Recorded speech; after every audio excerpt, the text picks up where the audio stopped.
நாம் சாஸ் சேர்த்து ஒரு முறை நன்றாக மிக்ஸ் செய்து பரிமாறிவிடலாம்.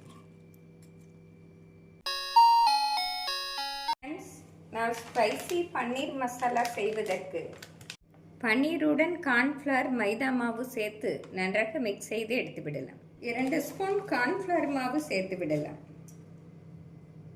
2 ஸ்பூன் மைதா மாவு சேர்த்து விடலாம். தனி வத்தல் பொடி அரை ஸ்பூன் சேர்த்து விடலாம். 1 ஸ்பூன் குழம்பு மசால் பொடி சேர்த்து விடலாம். அரை ஸ்பூன் மிளகு தூள் சேர்த்து விடலாம். 1 ஸ்பூன் இஞ்சி பூண்டு விழுது சேர்த்து விடலாம்.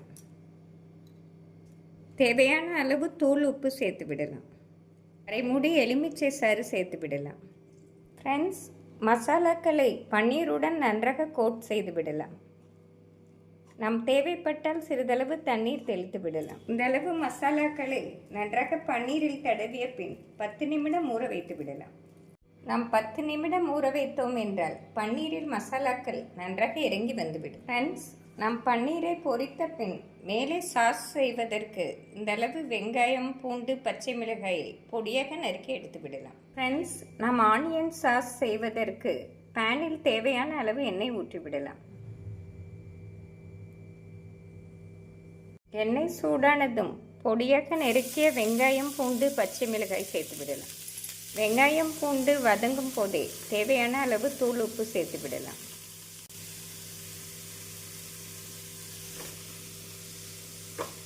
2 காய்ந்த மிளகாய் சேர்த்து விடலாம். பன்னீரில் இனிப்பு தன்மை உள்ளதால் இந்த சாஸ் மேலே ஊற்றி சாப்பிட்டோம் என்றால் மிக அருமையாக இருக்கும். வெங்காயம், பூண்டு நன்றாக வதங்கவும் 1 ஸ்பூன் தனி வத்தல் பொடி, 1/4 ஸ்பூன் மிளகை தண்ணீரில் கரைத்து சேர்த்து விடலாம். ஃப்ரெண்ட்ஸ், மசால் பொடியை சிறிது தண்ணீர் சேர்த்து கரைத்து விடலாம். வெங்காயம் இந்த அளவு நன்றாக வதங்கவும் கரைத்து வைத்துள்ள மசாலாவை சேர்த்து விடலாம். மசாலா சேர்த்து நன்றாக கொதி வரவும் 2 ஸ்பூன் டொமேட்டோ கெச்சப் சேர்த்து விடலாம். ஃப்ரெண்ட்ஸ், வெங்காயத்துடன் மசாலா இந்த அளவு கொதித்து வர 2 ஸ்பூன் டொமேட்டோ கெச்சப் சேர்த்து விடலாம். டொமேட்டோ சாஸ் சேர்த்து ஒரு முறை நன்றாக மிக்ஸ் செய்து மல்லி இலை தூவி இறக்கி விடலாம். டொமேட்டோ கெச்சப்பில் இனிப்புத்தன்மை உள்ளதால் காரம், இனிப்பு சேர்ந்து சுவை அதிகமாக இருக்கும். இந்த அளவு கொதித்து வரவும் மல்லி இலை தூவி இறக்கி விடலாம். மல்லி இலை தூவி அடுப்பிலிருந்து இறக்கி விடலாம். ஃப்ரெண்ட்ஸ், சாஸ் அருமையாக ரெடி. நாம் பன்னீரை எண்ணெயில் பொரித்து விடலாம். எண்ணெய் சூடானதும் பன்னீரை பொரித்து எடுத்து விடலாம்.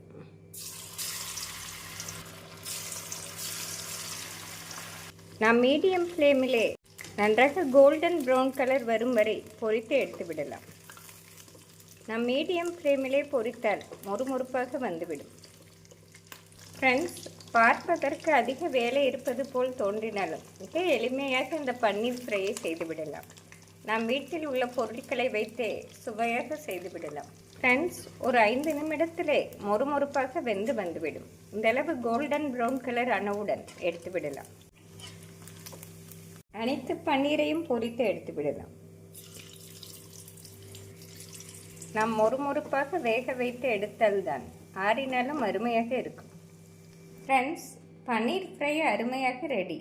பன்னீர் ரோஸ்டை நாம் இப்படியே ஒரு கிண்ணத்தில் போட்டு குழந்தைகளுக்கு கொடுத்தால் பாப்கார்ன் சிக்கன் சுவையில் விரும்பி சாப்பிடுவார்கள். மேலே சாஸ் ஊற்றி பரிமாறி விடலாம். ஃப்ரெண்ட்ஸ், நாம் பன்னீர் ரோஸ்ட் மீது ஆனியன் சாஸை பரிமாறி சர்வ் செய்தோம் என்றால் மிக சுவையாக இருக்கும்.